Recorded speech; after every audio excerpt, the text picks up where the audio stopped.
Good morning all of you. Twelfth class में coordination chemistry relation में कल की क्लास में हमने यहाँ तक का कंप्लीट किया था।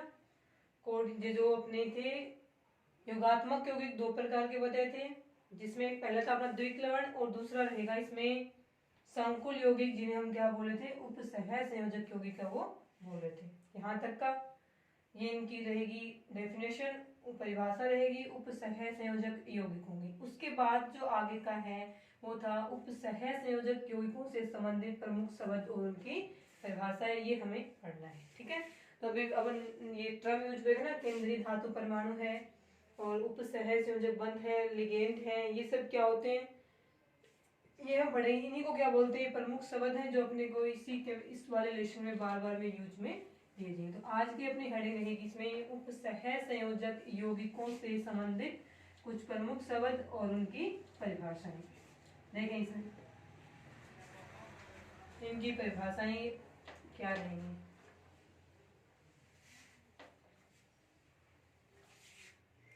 देखिए, सबसे पहले तो हम इसमें क्या पढ़ लेते हैं, उपसह संयोजक बंध क्या है उसकी परिभाषा लिख लेते हैं। ठीक है, बॉन्ड है जिनको हमने जनरली टू टाइप्स से बोला था, कोवलेंट बॉन्ड, सह संयोजक बंध, और दूसरे हमने बोला था इसको उपसह संयोजक बंध। ठीक है, तो हम आज बंध के बारे में बात करते हैं।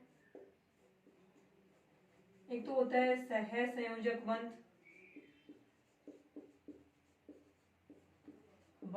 और दूसरा रहेगा आपके उपसह संयोजक बंध।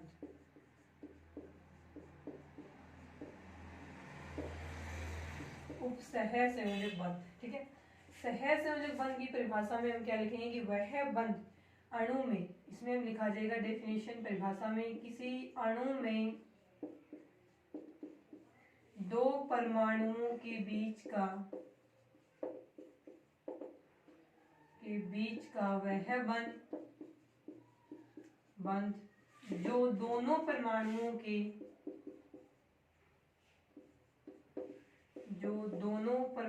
के एटम्स बोलते परमाणुओं को, जो दोनों परमाणुओं के साझे के इलेक्ट्रॉनों से बनता है, वो क्या कहलाएगा, सह संयोजक बंध कहलाता है। यहाँ पे हम लिखेंगे इसमें कि वो कहलाएगा सह संयोजक बंध कहलाता है। ठीक है, जैसे अपना कोई ए बी अणु है, ए बी अणु में, किसी अणु में दो परमाणु, एक ए का परमाणु एक बी का परमाणु है, तो ए और बी परमाणु के बीच का जो बंध है उसको हम सह संयोजक बंध कब कहेंगे, यदि इस बंध के दोनों इलेक्ट्रॉन में से, किसी बंध में दो इलेक्ट्रॉन होते हैं, तो बंध के दोनों इलेक्ट्रॉन में से एक इलेक्ट्रॉन ए का हो और दूसरा इलेक्ट्रॉन बी का हो, इन दोनों ने क्या किया, अपने एक एक इलेक्ट्रॉन का साझा करके यहाँ पे जो बंध बनेगा उसको हम बोलेंगे सह संयोजक बंध। दूसरा आता है उपसह संयोजक बंध। अपने जो उपसह संयोजक यौगिक वाला रिलेशन है, इसमें इसी का नाम, इसी को यूज किया जाएगा बार बार में। ये क्या होता है, तो इसमें हम लिखेंगे कि अणु में, या फिर इसमें लिखा जाएगा कि दो परमाणुओं के बीच का, दो एटम्स के बीच का वह बंध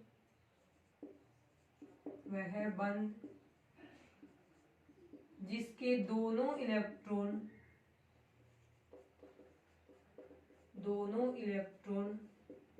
किसी एक परमाणु के द्वारा दिए जाते हैं, उपसह संयोजक बंध कहलाता है। इसमें दोनों इलेक्ट्रॉन दोनों परमाणुओं के द्वारा आएंगे, एक एक आएगा, साझा होगा और एक सह संयोजक बंध बनेगा। लेकिन इसमें क्या होगा, दो बंध में इलेक्ट्रॉन तो दो ही होंगे, लेकिन दोनों इलेक्ट्रॉन या तो ए दे देगा या फिर कौन सा देगा, बी देगा। इसी प्रकार से मान लेते हैं कि ए बी अणु है, इसमें यदि बंध के दोनों इलेक्ट्रॉन ए ने दिए हों तब तो ये इस प्रकार से लिखा जाएगा, और यदि दोनों इलेक्ट्रॉन बी ने दिए हों तब ये वाला एरो इस प्रकार से आ जाएगा। इसका मतलब है कि बी के दोनों इलेक्ट्रॉन है, इस प्रकार से लगा हुआ, इसका मतलब एक इलेक्ट्रॉन है। और यही बंध अपने को यूज करना है उपसह संयोजक यौगिकों में। इन यौगिकों में ये बंध पाया जाता है, इसी कारण से इनका नाम क्या रखा गया है, उपसह संयोजक यौगिक इनका नाम है वो रखा गया है। ठीक है, अब पढ़ेंगे बंध में होगी, दोनों की डेफिनेशन होगी। अब पढ़ेंगे हम इसमें उपसह संयोजक यौगिकों से संबंधित जो प्रमुख पद हैं उनकी परिभाषाएं हैं। उसमें से फर्स्ट पढ़ेंगे हम केंद्रीय धातु परमाणु।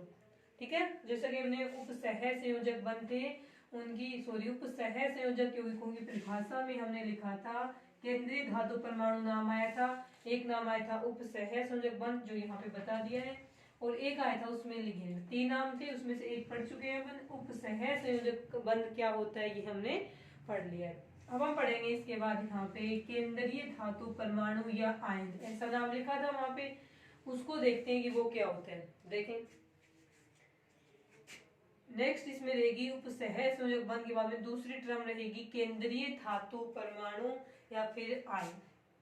तो दूसरी टर्म आएगी अपनी केंद्रीय धातु परमाणु या आयन। इंग्लिश में इसका नाम रहेगा सेंट्रल मेटल एटम और आयन। सेंट्रल मेटल एटम और आयन, ये अपने को पढ़ना है। अब इसकी डेफिनेशन में क्या होगा कि जो संकुल यौगिक अपने बनते हैं उपसह संयोजक यौगिक, उनमें क्या होता है, कोई परमाणु होता है धातु का, धातु नाम लिखते हैं, इसका मतलब कोई भी क्या होगी, धातु होगी, उस धातु का परमाणु होगा, अणु नहीं होगा, धातु का अणु नहीं होता, परमाणु। धातु का परमाणु है वो होता है, तो धातु का परमाणु होगा। परमाणु कब बोले, धातु मेटल होती है, एम से डिनोट करते हैं। परमाणु होगा तो इसका मतलब इसके ऊपर जीरो चार्ज, कोई चार्ज नहीं होगा। यदि आयन के रूप में होगी तो इसके ऊपर चार्ज कौन सा हो गया, प्लस में हो गया।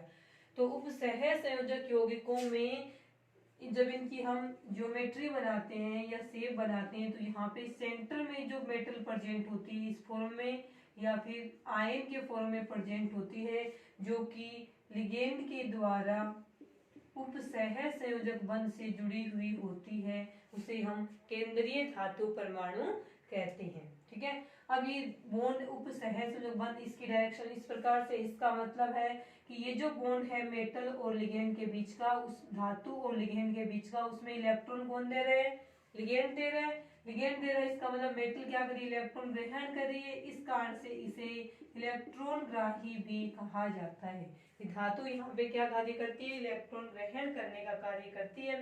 इलेक्ट्रॉन ग्रहण कब करेगी, जब इसके पास में क्या होंगे, रिक्त कक्षक उपस्थित होंगे। तो केंद्रीय धातु परमाणु के पास लिगेंड के द्वारा इस उपसह संयोजक बंध के द्वारा दिए जाने वाले इलेक्ट्रॉनों को ग्रहण करने के लिए आवश्यक है कि धातु के पास क्या हो, रिक्त कक्षक यानी वैकेंट ऑर्बिटल उपस्थित होने चाहिए। तो हम इसके डेफिनेशन में क्या लिखेंगे, केंद्रीय नाम क्यों आया, क्योंकि इसकी जब हम स्ट्रक्चर बनाते हैं उपसह संयोजक यौगिकों की, उनमें धातु जो होती है वो सेंटर में आती है, इसके चारों लिगेंड प्रेजेंट होते हैं, सेंटर में आ रही है, इस कारण से इसका नाम क्या रखा गया, केंद्रीय धातु परमाणु या आयन इसका नाम है वो रखा गया है। अब देखें इसके अंदर हम पढ़ेंगे, यहाँ पे डेफिनेशन देखेंगे इसकी। इसमें हम लिखेंगे धातु धनायन या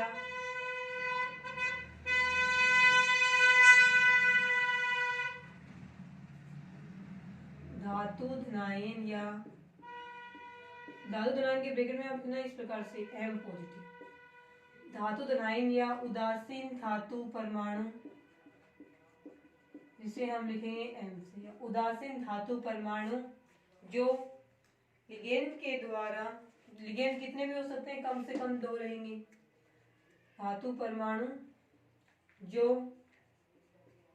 उपसह संयोजक यौगिकों में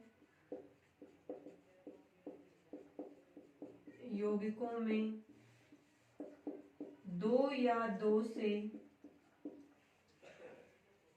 अधिक उदासीन बोले तो उसको बोलेंगे 2 या 2 से अधिक लिगेंड नहीं बोलते यहाँ पे, 2 या 2 से अधिक लिगेंडों से उपसह संयोजक बंध से जुड़कर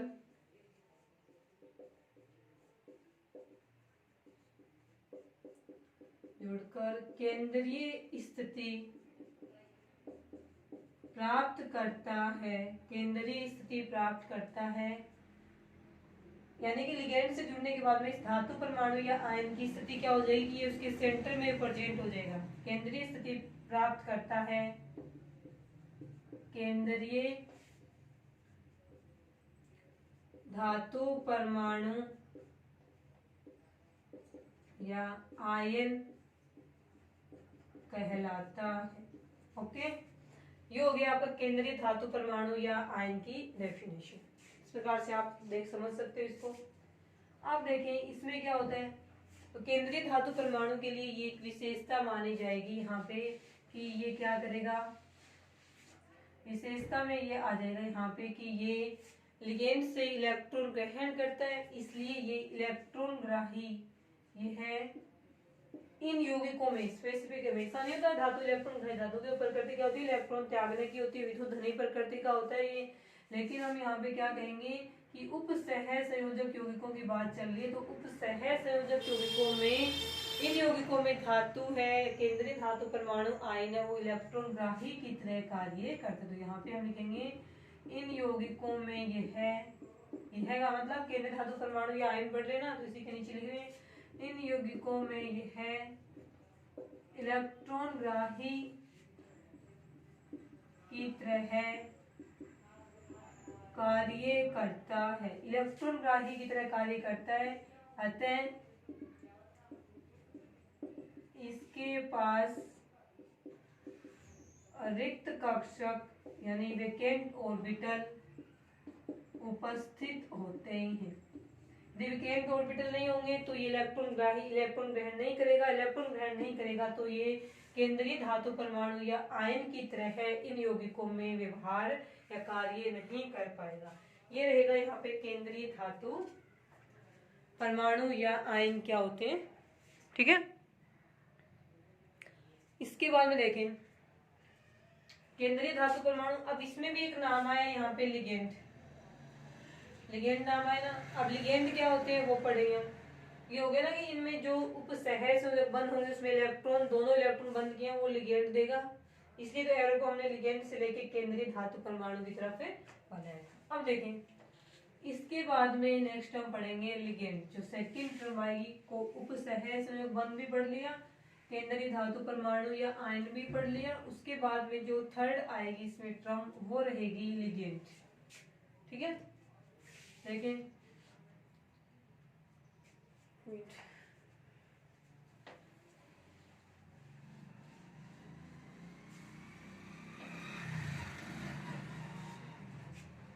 नेक्स्ट टर्म आएगी इसके अंदर लिगेंड।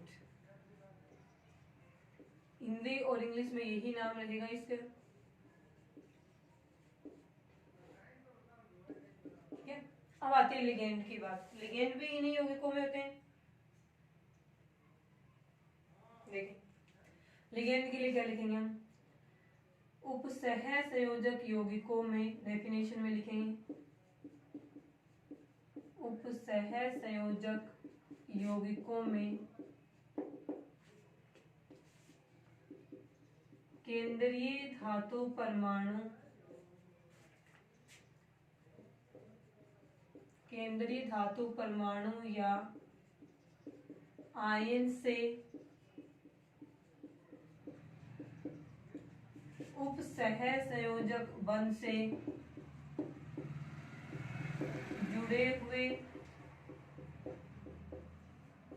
एकांकी इलेक्ट्रॉन युग्म युक्त उदासीन अणु या ऋणायन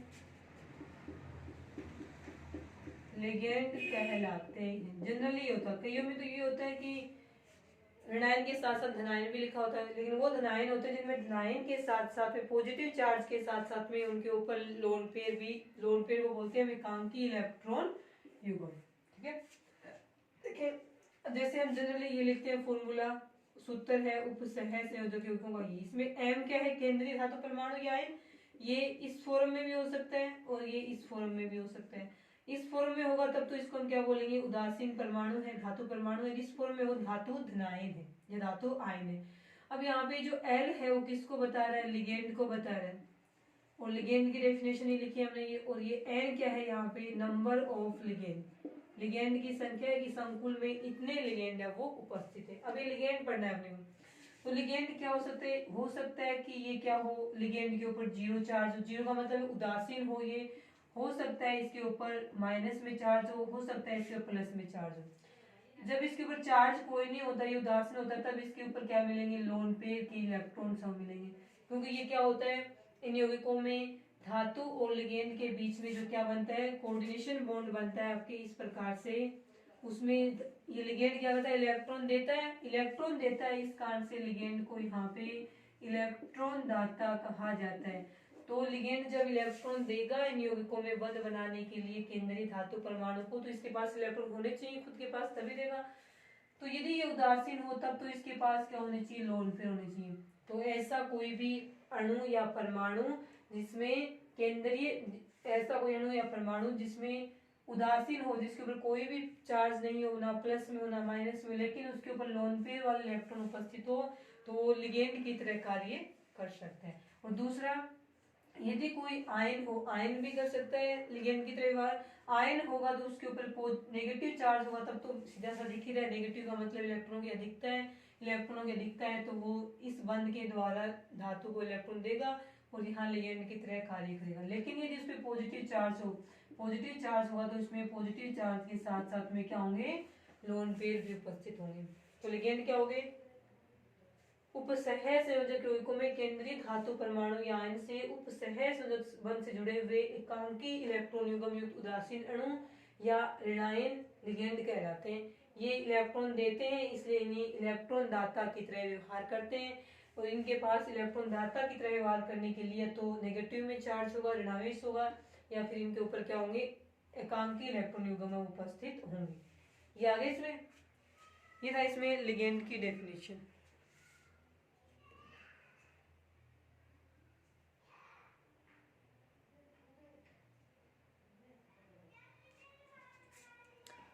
उसके बाद में देखिए भैया, इतना हो गया इसमें। इसके बाद में आएगा अपना, अब लिगेंड को पढ़ना है आगे।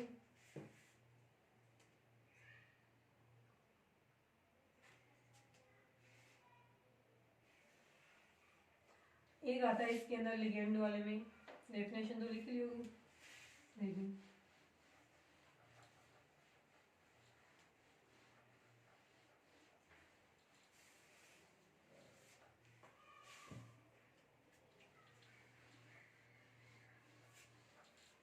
ठीक है।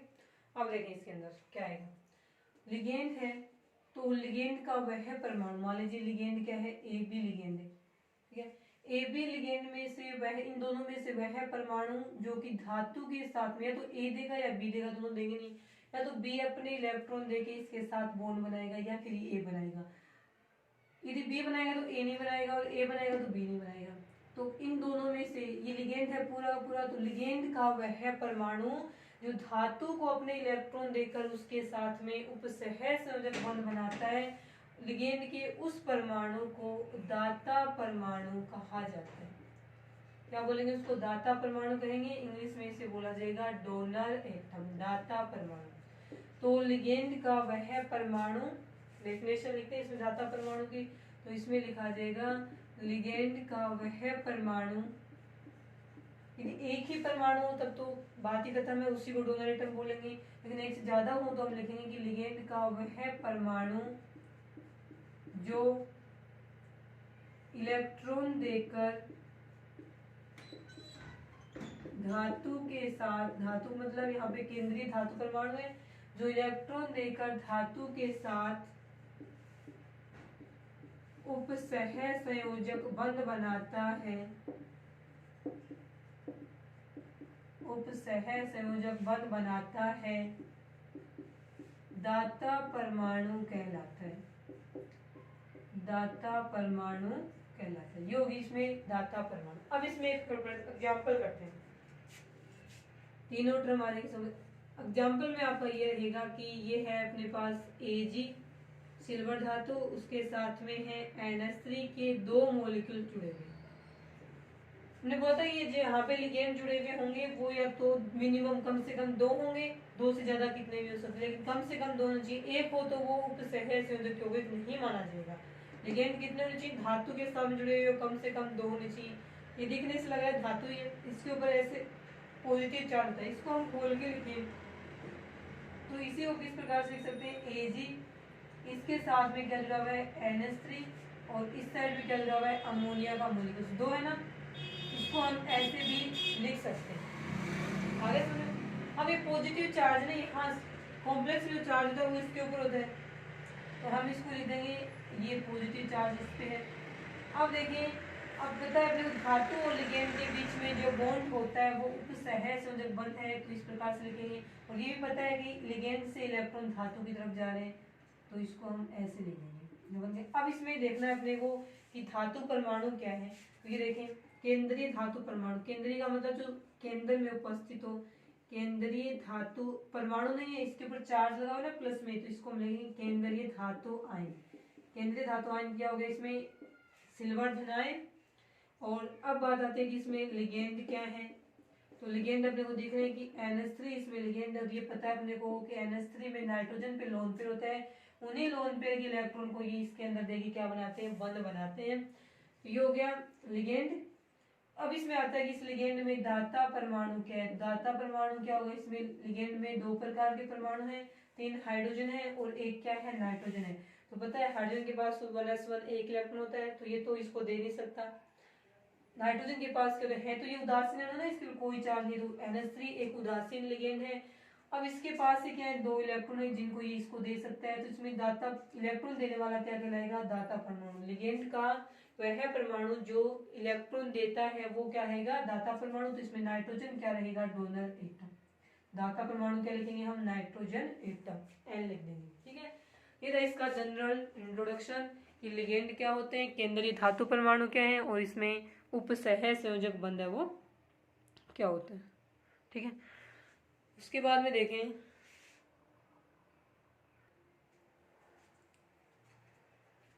ठीक है, ये हो गया इसमें लिगेंड। लिगेंड के बाद में देखें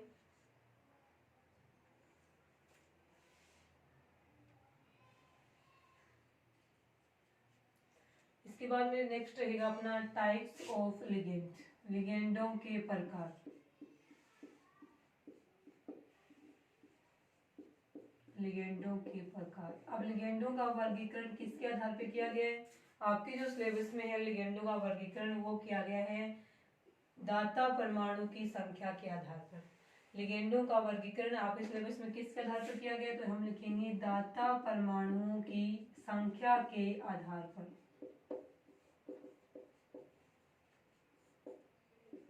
अब दाता परमाणुओं की संख्या के आधार पर हम देखेंगे लिगेंड कितने प्रकार के, तो इसमें आता है एक दंतुक लिगेंड, द्विदंतुक, त्रिदंतुक, चतुर्दंतुक, पंचदंतुक, षडदंतुक, 6 प्रकार के लिगेंड होते हैं। कितने प्रकार के पढ़ने अपने को, 6 टाइप्स, 6 प्रकार के। इन 6 प्रकार में प्रत्येक का नाम पढ़ना है, उसका सिंबल क्या होता है, उसमें डोनर एटम क्या होता है, उस पर चार्ज कितना होता है, कितने बॉन्ड बनाते हैं, 5-6 बातें पढ़ के। और लिगेंडों का क्या करना है, अपने को वर्गीकरण करना है। लिगेंडों का वर्गीकरण हम करेंगे नेक्स्ट क्लास में। आज के लिए इतना है।